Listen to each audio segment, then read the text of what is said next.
I finally found who was buying this expensive TaylorMade golf club.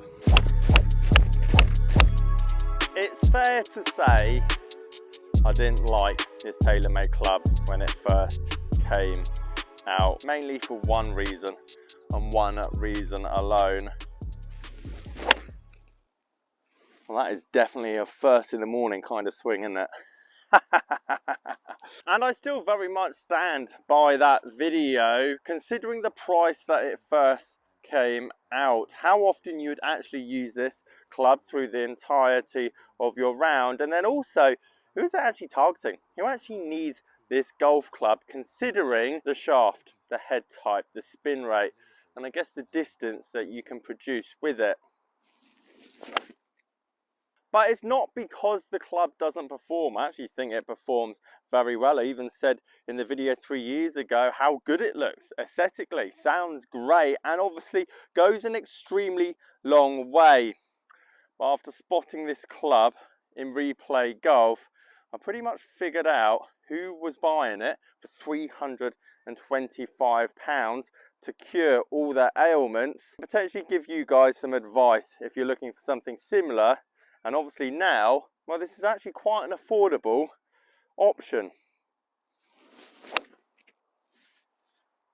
And after spotting this in Replay Golf and seeing the telltale signs on the face and the crown, as you can see there, exactly why this person bought this golf club.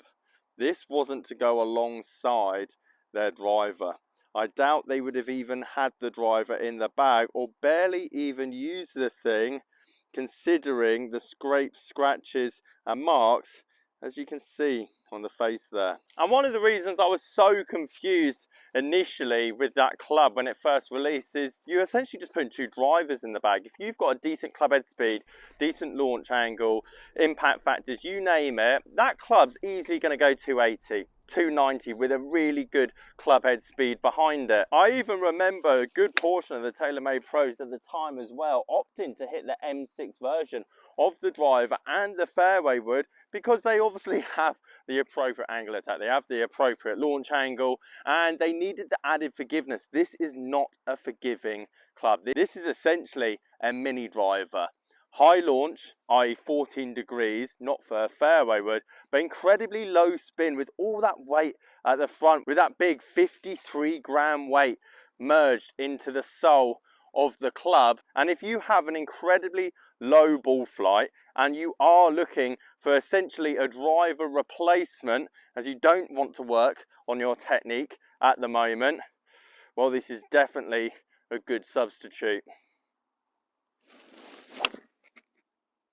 I love a bit of detective work on golf clubs, especially when it comes to my lessons, and this has all the telltale signs when I got it in my hands of someone that was looking for that added launch, that added help off the tee. Number one, we know that they're steep because of the marks on the crown there. We're hitting down on the golf ball, and if you have these marks on your fairway wood or driver, you need to work on your angle of attack into that golf ball as you're de-lofting everything. Now, typically, if you're coming steep and down onto the golf ball, hitting the toe, you're probably coming across it as well. That's why when I got it, this setting here was very much on the draw side. So not only were they helping for the launch at the bottom here, again, I haven't even changed the loft setting, so he's got it set up as higher.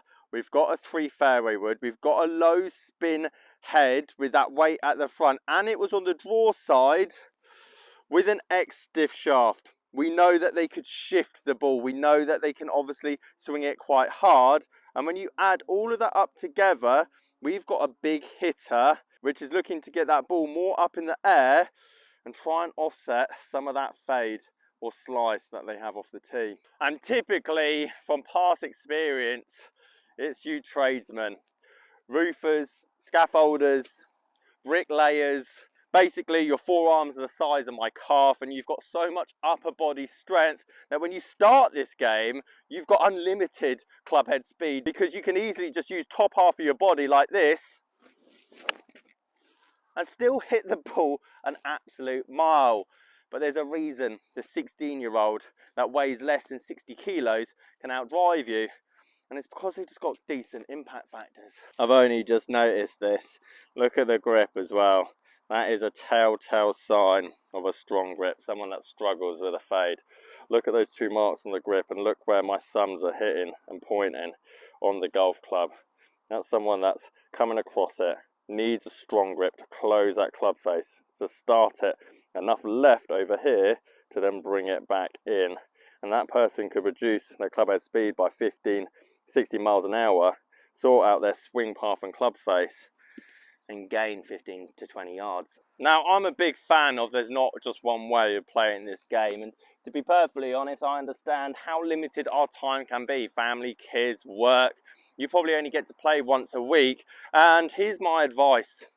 Buy this, which I'll show you some prices down the right hand side, because it's as good as your Sim 2 version, your Stealth Titanium, the 350, the 400-pound clubs. Because if you're looking at this club, you need stiff. If you're looking at this club, you need extra stiff. There's no question about it. And get the 14 degree, or even get the 15 degree head if you want even more launch, because you do hit that ball considerably low. But if you want a long-term solution, if you want to get the driver back in the bag, we've got to get more of this going.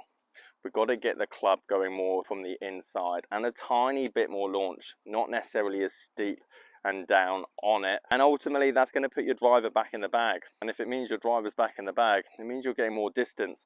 And potentially in the future, rather having 2 drivers or just a fairway in your bag, you can potentially have another club in the bag that has a completely different purpose and actually going to help you score better in the long run. However, if you're looking for a traditional fairway wood, don't buy this. This is not the one for you. As I said, this is a mini driver. This isn't for this particular shot into the green. Go Taylormade M6. There's a lot more out there, and to be honest, it's cheaper than this because the supply is that much greater. Better yet, go and get a Ping G series. Go and get a Ping G30 fairway wood, which is going to be even cheaper. I could go on and on. Non-adjustable weighting, weight very much at the back of the club, and to be honest, somewhat of a softer shaft for a good portion of you is going to help the ball up in the air, but also on those off-center shots, you're not going to get punished as you would with this. That is lost ball. Oh, it would be nice if that actually went on the green to somewhat sum up this video. Now guys, if you like this video and you want to try and figure out exactly what you're doing with your woods and your driver and how to fix it, this video up here on the right hand side is exactly what you need. Catch you guys later.